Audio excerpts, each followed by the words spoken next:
एक बार की बात है, एक घने जंगल में एक बहुत ही ज्यादा सुंदर बगीचा था जिसके अंदर सुंदर सुंदर फूल लगे थे।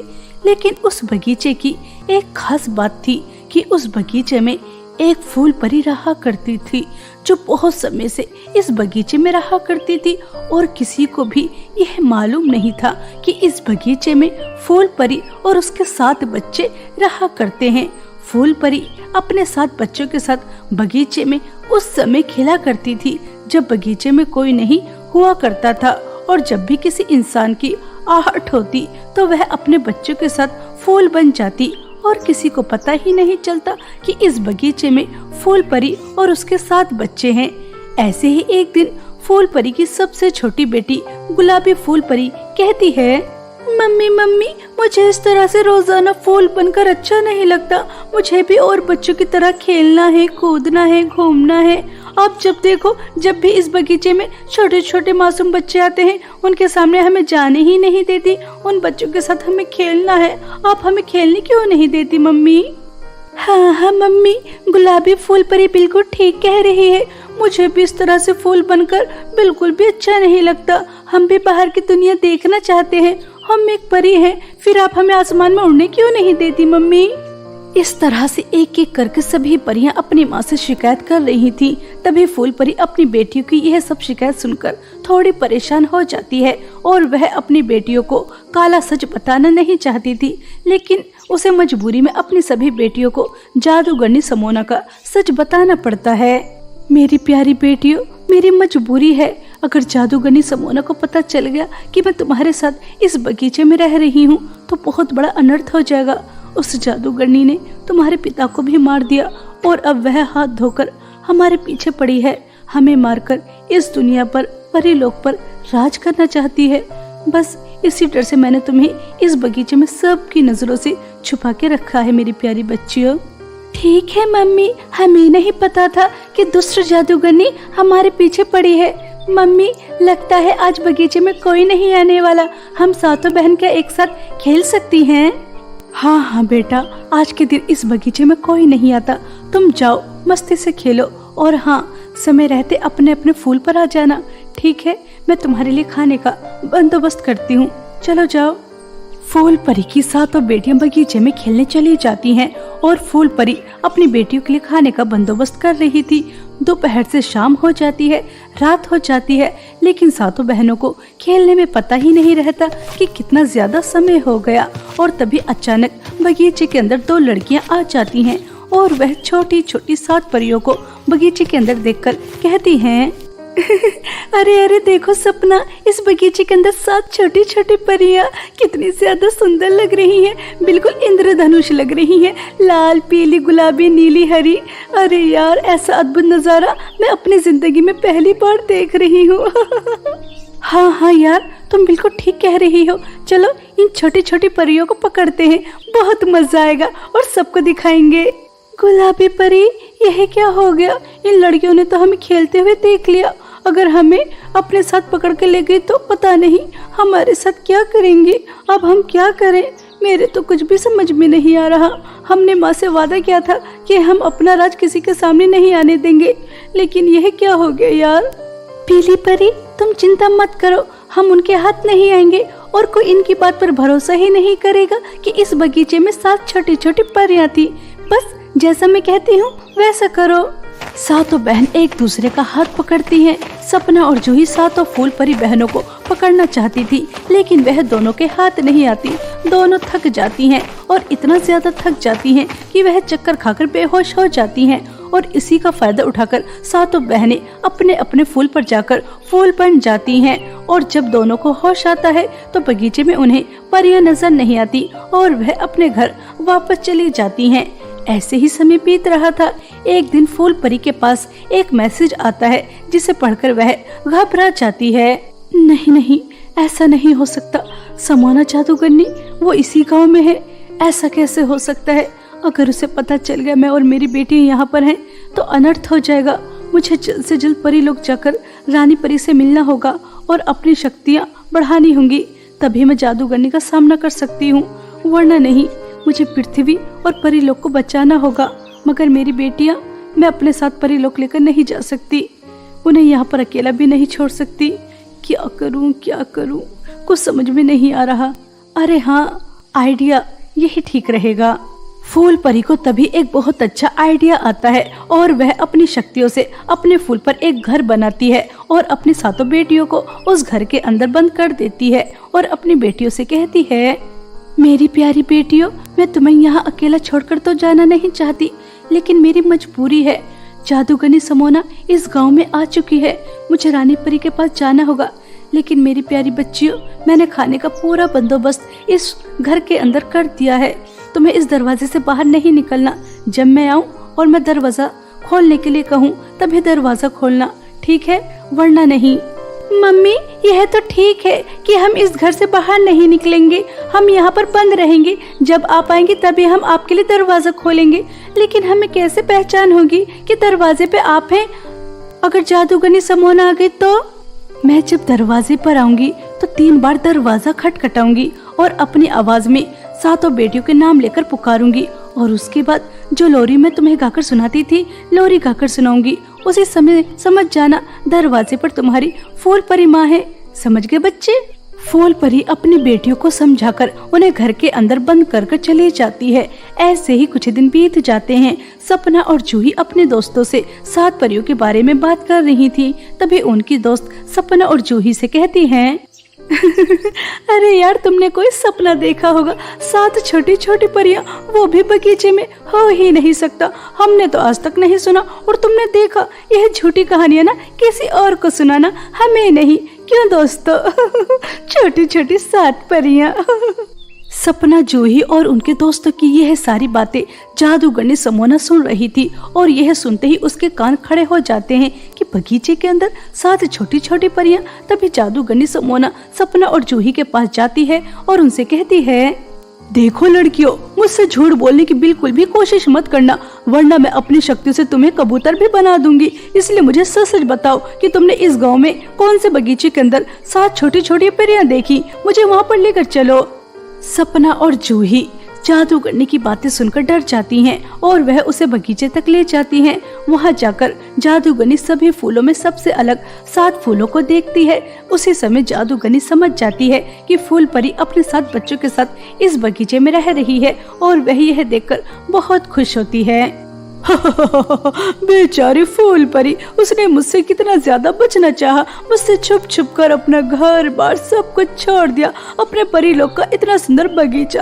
लेकिन बेचारी क्या कर सकती थी, आखिर मौत का डर होता ही ऐसा है। लेकिन फूल परी नहीं है, उसके 7 बच्चे यहाँ पर हैं जो मुझे चाहिए। अगर वो मुझे मिल जाएंगे तो कितना ज्यादा मजा आएगा। ज्यादा नहीं, लेकिन पृथ्वी की तो शक्तिशाली जादूगरनी में बन ही जाऊंगी। मुझे फूल परी से पहले उसके 7 बच्चे हासिल करने होंगे। वरना अगर वो आ गई तो मैं वह कभी नहीं लेकर जा सकती। ऐसा सोचकर जादूगरनी वह एक फूल के पास जाती है तो एक भी परी वहाँ पर नहीं थी।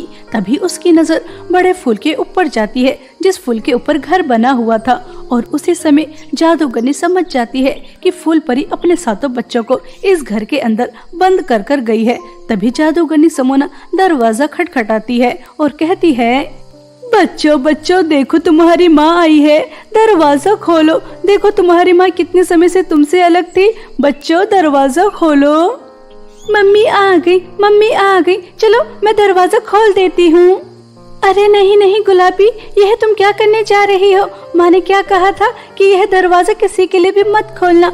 और मुझे यह माँ की आवाज नहीं लग रही, यह तो बहुत भयंकर लग रही है। जरूर जादूगरनी होगी, हमें इसके लिए दरवाजा नहीं खोलना वरना हमें अपने साथ ले जाएगी। दुष्ट जादूगरनी, हमें पता है कि तू है, हम तेरे लिए दरवाजा नहीं खोलेंगे। तूने क्या हमें बेवकूफ समझा है?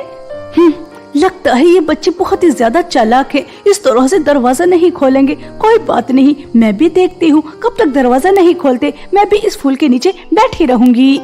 ऐसा सोचकर जादूगरनी समोना वहीं उस फूल के नीचे बैठ जाती है। तभी 7 बहनें आपस में बातें करने लगती हैं कि उनकी माँ ने किस तरह से दरवाजा खोलने के लिए कहा था और यह सारी बातें जादूगरनी सुन लेती है और उसे पता चल जाता है कि उसे किस तरह से दरवाजा खुलवाना है। और वह तभी अपनी शक्तियों से फूल परी की आवाज निकालती है और एक एक करके सभी फूल परियों के नाम पुकारती है। सभी बहनों को लगता है कि उनकी माँ दरवाजे पर आ गई और वह तुरंत दरवाजा खोल देती है। दुष्ट जादूगरनी जिसे देखकर सभी फूल परी बहनें चौंक जाती हैं और वह जादूगरनी सभी को अपने साथ अपनी गुफा में ले जाती है और उन्हें पिंजरे में बंद कर देती है। दुष्ट जादूगरनी, तूने हमारी माँ से पंगा लेकर अच्छा नहीं किया। तुझे हमारी माँ छोड़ेंगी नहीं और वह अपने बच्चों को कुछ नहीं होने देंगी। देखना कैसे तेरा सर्वनाश करती हैं। ख्याल अच्छा है, बहुत अच्छा ख्याल है, लेकिन ऐसा कुछ भी नहीं होगा। अगर मैं तुम्हें नहीं मारूंगी तो तुम मुरझाकर वैसे भी मर जाओगी। इसलिए तुम्हारी माँ को तो जल्द से जल्द मेरे पास आना ही होगा, क्योंकि तुम्हारी माँ तुम्हें इस तरह से मुरझाता हुआ नहीं देख सकती और उसके बाद वही होगा जो मैं चाहती हूँ। जादूगरनी समोना बहुत ही ज्यादा दुष्ट थी। वह बेचारी फूल परी बहनों को पानी भी पीने के लिए नहीं देती, जिस वजह से वह मुरझा रही थी। उनका गला सूख रहा था। जब परी लोग से वापस फूल परी आती है और वह अपनी बेटियों को घर में नहीं देखती तो उसके पैरों तले जमीन खिसक जाती है। अरे नहीं, यह क्या अनर्थ हो गया। जादूगरनी समोना मेरे बच्चों को ले गई। मेरे बच्चे कहाँ होंगे? मुझे मेरे बच्चों के पास जाना है। मैं मेरे बच्चों को कुछ नहीं होने दूंगी। फूल परी अपने बच्चों को ढूंढने के लिए निकल जाती है। फूल परी को अपने बच्चे ढूंढने में बहुत ही ज्यादा परेशानी होती है, लेकिन वह अपने बच्चों को ढूंढ निकालती है और जादूगरनी समोना की गुफा में पहुंच जाती है और वहां जाकर देखती है तो उसके सातों बच्चे अलग पिंजरे में कैद और वह पूरी तरह से मुरझा रहे थे। यह देखकर फूल परी को बहुत गुस्सा आता है और वह जादूगरनी के सामने जाकर खड़ी हो जाती है। ओ आओ फूल परी, तुम्हारा ही इंतजार था और तुमने मेरा इंतजार खत्म कर दिया। देखो अपने प्यारे मासूम बच्चों को किस तरह से मुरझा रहे हैं। दुष्ट जादूगरनी, मैं तुझे छोड़ूंगी नहीं। अब तेरा सर्वनाश होगा। अगर तुझे खत्म करने के लिए मेरी सारी शक्तियां और मैं मर भी जाती हूँ तो मुझे कोई गम नहीं, लेकिन मैं मेरे बच्चों को आज भी नहीं आने दूंगी। आज तो तेरा सर्वनाश होकर ही रहेगा। जादूगरनी के बड़े बड़े शैतान फूल परी के सामने आकर खड़े हो जाते हैं। फूल परी को सबका सामना करना बहुत मुश्किल होता है, लेकिन वह रानी परी से शक्तियां लेकर आई थी, जिस वजह से एक एक कर मुश्किलों से ही सही लेकिन वह सबका सर्वनाश कर देती है। लेकिन जादूगरनी बहुत ही ज्यादा ताकतवर थी। फूल परी बहुत ज्यादा कमजोर हो जाती है। अपनी माँ को मरता हुआ देख सातों बहन रोने लगती हैं। तभी गुलाबी परी अपनी बहनों से कहती है, मेरी प्यारी बहनों, हम अपनी माँ को अपनी आंखों के सामने मरता हुआ नहीं देख सकते। नीली परी, तुम किसी तरह जादूगरनी का आईना तोड़ सकती हो। वो तुम्हारे पास ही है। मैंने जादूगरनी को बात करते सुना था, अगर यह आईना टूट जाएगा तो हम इस पिंजरे से बाहर निकल जाएंगे। हम हमारी माँ के बिना कुछ नहीं, हम एक हैं, एक साथ हैं, एक साथ ही रहेंगे। नीली परी कोशिश करती है और वह जादूगरनी का आईना तोड़ देती है, जिस वजह से सातों बहन पिंजरे से बाहर निकलकर आ जाती हैं और सातों बहन जादूगरनी से लड़ती हैं। दो बहनें जख्मी भी हो जाती हैं, लेकिन वह अपनी माँ को बचाने से पीछे नहीं हटती। फूल परी को भी थोड़ी हिम्मत मिलती है और वह अपनी बेटियों के साथ मिलकर जादूगरनी समोना का सामना करती है। कुछ देर ऐसे ही लड़ाई चलती रहती है और जादूगरनी हमेशा हमेशा के लिए मर जाती है। फूल परी अपनी सातों बेटियों को पानी पिलाती है, खुद भी पीती है। सबके अंदर जान आ जाती है और वह अपने बगीचे में पहुंच जाते हैं। तभी फूल परी अपनी बेटियों से कहती है, मेरी प्यारी बेटियों, आज तुम्हारी वजह से हमें आजादी मिली है। तुमने बहुत हिम्मत दिखाई। मेरी बेटियां बहुत बहादुर हैं। अब हम आसमान में उड़ भी सकते हैं, फूल बनकर इस बगीचे में भी रह सकते हैं। अब तुम्हें किसी से डरने की कोई जरूरत नहीं है। मेरी प्यारी बेटियों, अब तुम आजाद हो। हमने जादूगरनी समोना का अंत कर दिया, बुराई खत्म हो गई। अपनी माँ की बातें सुनकर सभी फूल परी बहनें खुश हो जाती हैं, क्योंकि उन्हें आजादी चाहिए थी और उन्हें आजादी मिल जाती है। अब वह खुलकर सांस ले रही थी, आसमान में उड़ रही थी। इस तरह फूल परी और उसके 7 बच्चे आजादी से अपनी जिंदगी व्यतीत कर रहे थे। एक बार की बात है, एक बगीचे में 3 बहनें रहा करती थी। लाल, सफेद और पर्पल तीनों बहनें कोई आम इंसान नहीं थी। वह जादुई फूल बनने वाली बहनें थी। लाल और सफेद बहनें वह थोड़ी चंचल, नटखट और शरारतें करने वाली थी और पर्पल वह बहुत ही शांत स्वभाव की थी। एक दिन सफेद और लाल फूल बहनें वह अपनी शक्तियों से फूल नहीं बनती, वह बगीचे में खेल रही थी। तभी उस बगीचे की मालकिन की बेटी लौरा आती है और वह सफेद और लाल फूल बहनों को अपने बगीचे में देखकर अचंभित हो जाती है। तुम दोनों कौन हो और यहाँ हमारे बगीचे में क्या कर रही हो? मम्मी मम्मी जल्दी बाहर आइए और देखिए तो दुष्ट लड़की हमारे बगीचे में हमारे फूल तोड़ने आई है। अरे नहीं नहीं, तुम्हें कोई गलतफहमी हो रही है। हम तुम्हारे फूल तोड़ने नहीं आए। तुम्हारे बगीचे के फूल बहुत सुंदर हैं, बस इन्हें करीब से देखने आए थे। अगर हम फूल तोड़ते तो हमारे हाथ में फूल नहीं होते। हमने फूलों को हाथ भी नहीं लगाया। हमारी बात का विश्वास करो। सफेद बहन, इस लड़की ने हमें इंसानी रूप में देख लिया है। अब हमें यहाँ से बचकर जाना चाहिए, वरना बहुत बड़ा अनर्थ हो जाएगा। सफेद, मैं जैसा कहती हूँ वैसा करो। अपनी आंखें बंद करो और 3 बार जो मैं मंत्र पढ़ रही हूँ वो मंत्र पढ़ो। यह लड़की कुछ समय के लिए बेहोश हो जाएगी। सफेद और लाल दोनों ऐसा ही करती हैं। लौरा थोड़े समय के लिए बेहोश हो जाती है। तभी वह फूल बनकर अपनी बहन के पास पहुंच जाती हैं। तभी उनकी बड़ी बहन पर्पल कहती है, तुम दोनों को ज्यादा ही चंचल हो रही हो। अगर ऐसा ही चलता रहा तो वह दिन दूर नहीं जब सबको पता चल जाएगा कि इस बगीचे में जादुई फूल बनने वाली 3 बहनें रहती हैं। हमें बहुत ही ज्यादा सावधानी से यहाँ पर रहना है। तुम तो जानती हो ना, अगर हमारे बारे में काली जादूगरनी को पता चल गया तो क्या अनर्थ हो जाएगा। क्या यार दीदी, हमेशा बस ऐसा मत करो वैसा मत करो। मैं तो ऐसी जिंदगी जी जी कर बोर हो चुकी हूँ। मुझे जादू शक्ति का इस्तेमाल करना, फूल से इंसान बनना, खेलना कूदना, घूमना फिरना अच्छा लगता है। मैं एक जगह इस तरह से आपकी तरह बैठी नहीं रह सकती। जब हमारे पास शक्तियाँ हैं तो हम उसका इस्तेमाल क्यों नहीं कर रहे? क्या हो जाएगा, बस इसी में अपनी सारी जिंदगी व्यतीत करते रहो। अपनी खुशियों का गला घोट दो। मुझे तो बिल्कुल अच्छा नहीं लगता फूल बनकर बस एक जगह बैठे रहना। हाँ पर्पल दीदी, सफेद बिल्कुल ठीक कह रही है। हम में और इन फूलों में फर्क ही क्या है? हम जादुई हैं और यह जादू नहीं है। हमें अपने जादू का इस्तेमाल करना चाहिए।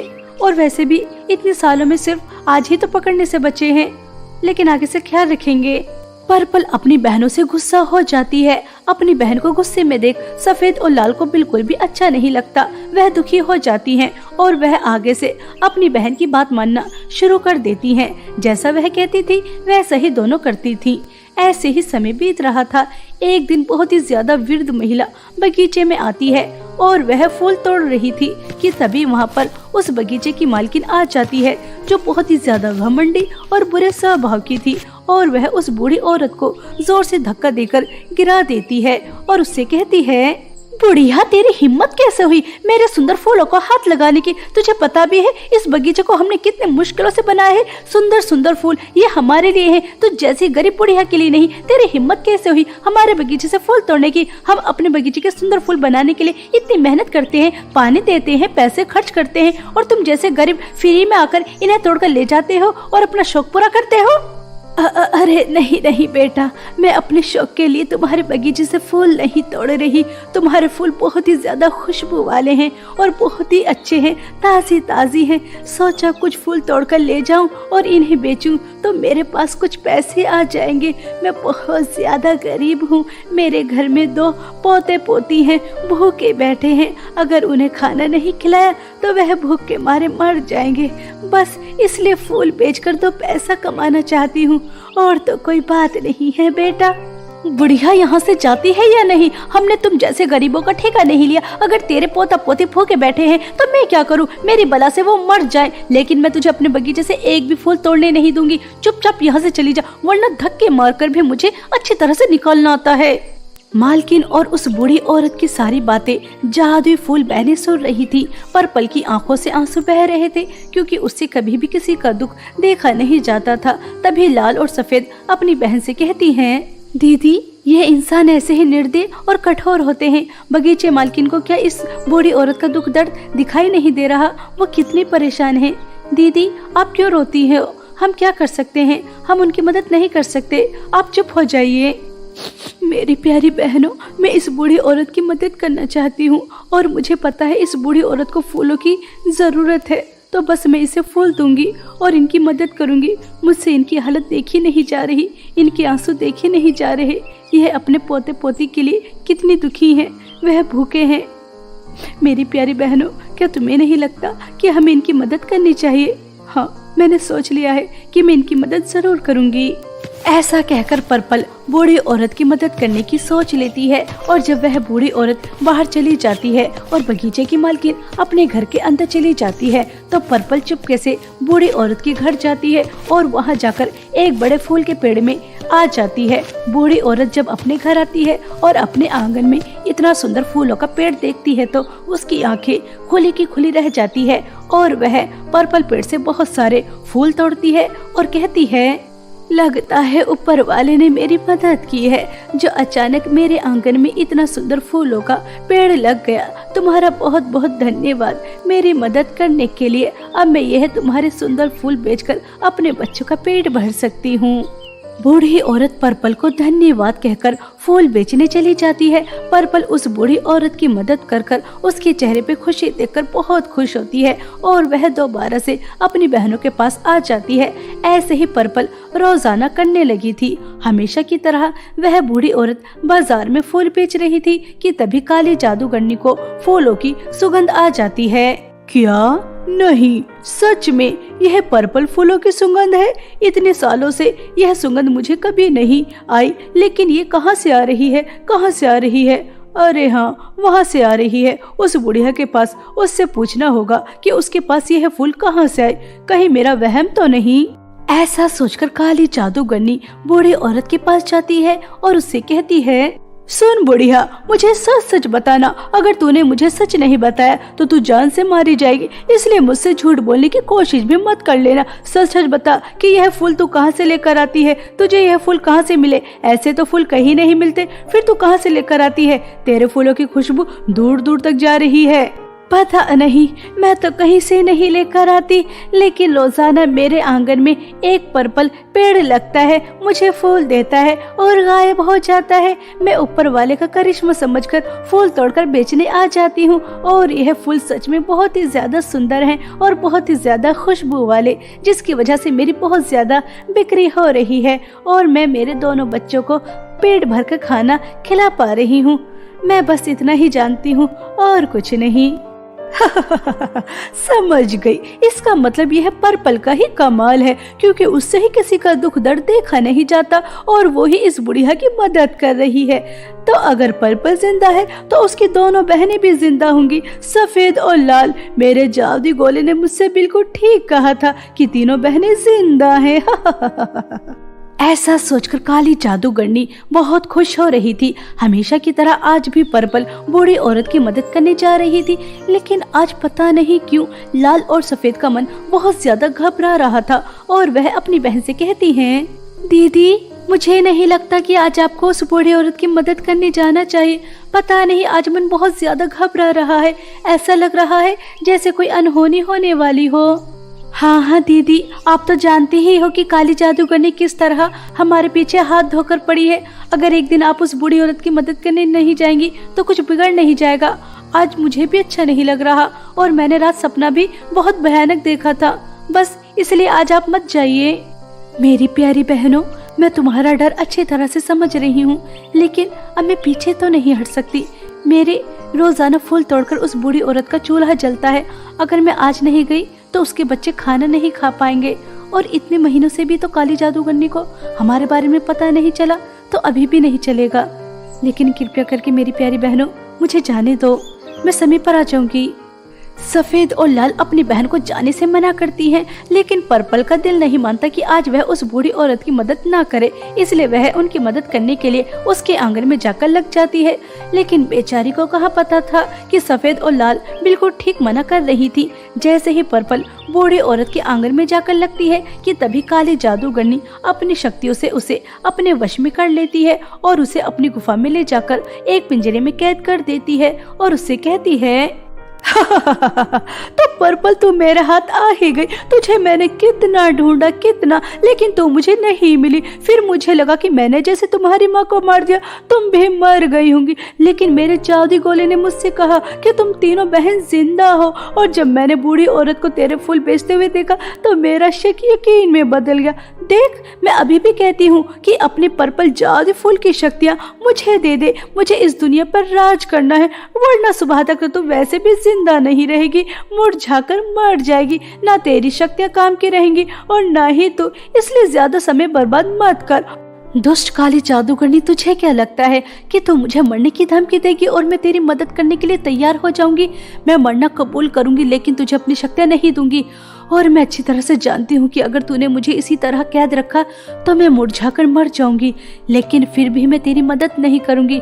और मैं ये भी अच्छी तरह से जानती हूँ कि सिर्फ तू मेरी शक्तियों से शक्तिशाली नहीं हो सकती, तुझे मेरी दोनों जादुई फूल बहनों की भी शक्तियाँ चाहिए, और उनका पता मैं तुझे कभी नहीं बताऊंगी, कभी भी नहीं। बिल्कुल अपनी माँ पर गई हो, उसने भी अपनी जान गंवा दी, लेकिन मुझे अपनी शक्तियाँ नहीं दी। कोई बात नहीं, कोई बात नहीं, तुम तीनों बहन एक ही माँ की बेटी हो। जब तू अपनी बहनों के पास समय पर नहीं जाएगी तो तेरी बहन तुझे सूंघते सूंघते, ढूंढते ढूंढते तेरे पास पहुँच जाएंगी, और उसके बाद मैं तुम तीनों बहनों को तुम्हारी माँ के पास पहुँचा दूंगी, और जैसा मैं चाहती हूँ वो सब मैं हासिल कर लूंगी। मुझे सर्वश्रेष्ठ काली जादूगरनी बनने से कोई नहीं रोक सकता। मैं इस दुनिया पर राज करूंगी, सब मेरे गुलाम होंगे, गुलाम। ऐसा कहकर काली जादूगरनी बहुत खुश हो रही थी।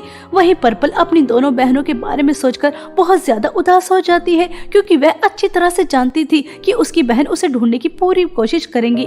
वहीं दूसरी तरफ लाल और सफेद को अपनी बहन की बहुत ज्यादा चिंता होने लगी थी, और सफेद लाल से कहती है, लाल बहन, पर्पल दीदी की बहुत ज्यादा चिंता हो रही है।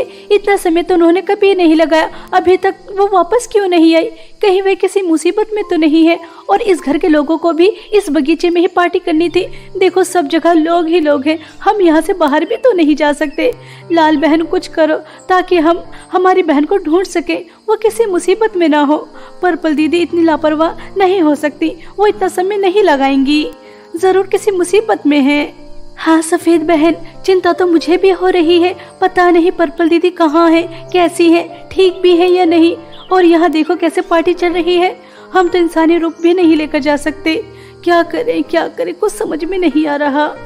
दोनों बहनें पर्पल के लिए बहुत ज्यादा चिंतित थी, उन्हें बहुत ज्यादा परेशानी हो रही थी, और बगीचे में पार्टी चल रही थी, वह अपना रूप भी नहीं बदल सकती थी। ऐसे ही कुछ समय बीत जाता है, और जब पार्टी खत्म हो जाती है तो दोनों बहनें इंसानी रूप लेकर अपनी बहन को सूंघते सूंघते ढूंढने के लिए निकल जाती हैं, और सफेद और लाल को पर्पल मिल जाती है। लाल देखो, पर्पल दीदी कितनी ज्यादा मुश्किल में है। इस काली जादूगरनी ने पर्पल दीदी को अपना कैदी बना के रखा है। खाना और पानी न मिलने की वजह से दीदी कैसे मुरझा रही हैं। अगर कुछ समय ऐसे ही चलता रहा तो दीदी हमें छोड़कर चली जाएंगी। हमें दीदी की मदद करनी चाहिए, लेकिन कैसे? सफेद, अब हमें जंग करनी होगी। आर्या पर, या तो हम इस काली जादूगरनी को हमेशा हमेशा के लिए मार देंगे, या फिर हम मर जाएंगे, लेकिन अब घुट घुट कर छुप छुप कर नहीं जिएंगे। इस काली जादूगरनी की वजह से हमने बहुत कठिनाई वाला सफर तय किया है, लेकिन अब नहीं। सफेद फूल लाल फूल की बात मान जाती है, और दोनों बहनें काली जादूगरनी से लड़ने के लिए तैयार हो जाती हैं। जब पर्पल की नजर अपनी दोनों बहनों के ऊपर जाती है तो वह अपनी दोनों बहनों से मना करती है कि वह यहाँ से चली जाए, लेकिन दोनों बहनें अपनी बहन को मुसीबत में छोड़कर नहीं जाना चाहती थी, और वह काली जादूगरनी के शैतानों से लड़ती हैं। कुछ देर ऐसे ही लड़ाई चलती रहती है, दोनों बहनें बहुत ज्यादा जख्मी हो जाती हैं, लेकिन वो हार नहीं मानती और सभी शैतानों को मार गिराती हैं। और उसके बाद काली जादूगरनी अपने सबसे ज्यादा शक्तिशाली शक्तियों का इस्तेमाल करती है और दोनों बहनों को भी पिंजरे में कैद कर देती है। अब तुम्हारे सामने कोई रास्ता नहीं है, चुपचाप तुम तीनों जादुई फूल बहनें मुझे अपनी फूलों की शक्तियाँ दे दो, मैं तुम्हें छोड़ दूंगी। तुम आम फूल बनकर भी अपना जीवन व्यतीत कर सकती हो। देखो मेरा समय बर्बाद मत करो और मुझे अपनी शक्तियाँ दे दो, वरना तुम अंजाम तो जानती ही हो। सिर्फ 10 मिनट, और अगर 10 मिनट के अंदर अंदर तुमने मुझे अपनी शक्तियाँ नहीं दी तो तुम मेरे बिना भी मारी जाओगी। बेचारी जादुई फूल बहने। पर्पल दीदी, इस दुष्ट काली जादूगरनी को लगता है कि इसने हमें अपनी शक्तियों से कैद किया है, लेकिन हम जानबूझकर इसकी कैद में आए हैं ताकि हम आपके पास आ सके। पर्पल दीदी, आप हम दोनों फूलों में से सबसे ज्यादा शक्तिशाली, सबसे ज्यादा ताकतवर हैं। मैं अपने साथ थोड़ा पानी लेकर आई हूँ, आप वह पी लीजिए और उसके बाद इस काली जादूगरनी का सर्वनाश कीजिए। हम दोनों तुम्हारे साथ हैं। पर्पल सफेद और लाल की बात मान जाती है और वह जैसे ही पानी पीती है तो उसकी शक्तियाँ दोबारा से शक्तिशाली हो जाती हैं और वह अपनी शक्तियों का इस्तेमाल करती है और काली जादूगरनी से लड़ाई करती है। दोनों के बीच बहुत भयंकर लड़ाई होती है और अंत में पर्पल ही जीतती है। काली जादूगरनी का हमेशा हमेशा के लिए सर्वनाश हो जाता है और पर्पल अपनी दोनों बहनों को धन्यवाद कहती है और उन्हें भी अपनी शक्तियों से ठीक कर देती है। मेरी चंचल नटखट प्यारी बहनों, आज तुम्हारी वजह से हमने अपनी माँ की मौत का बदला ले लिया। इस काली जादूगरनी का हमेशा हमेशा के लिए सर्वनाश कर दिया। अब हमें किसी से डरने की जरूरत नहीं है। जब चाहेंगे फूल बनेंगे, जब चाहेंगे सबकी मदद करेंगे और जब चाहेंगे इंसानी रूप लेकर एंजॉय भी करेंगे। बेकार में ही हम इस काली जादूगरनी से डर रहे थे और डर डर कर अपनी जिंदगी व्यतीत कर रहे थे। दीदी, अंत भला तो सब भला, और यह सब कुछ आपकी वजह से हुआ है, आपकी अच्छाइयों की वजह से हुआ है। आपकी अच्छाइयों की वजह से यह काली जादूगरनी का सर्वनाश हो गया। हम बहुत खुश हैं कि हमारी इतनी अच्छी प्यारी पर्पल फूल बहन है। जादुई तीन फूल बहनें बहुत ज्यादा खुश हो जाती हैं क्योंकि उन्हें हमेशा से ही आजादी चाहिए थी और वह उन्हें मिल जाती है। अब तीनों बहन जिस किसी को भी मदद की जरूरत होती तो फूल बनकर उन्हें फूल देती और उनकी मदद करती और इंसान बनकर खूब एंजॉय करती थी। इस तरह जादुई तीन फूल वाली बहनों की जिंदगी में खुशियाँ आ जाती हैं, उन्हें आजादी मिल जाती है।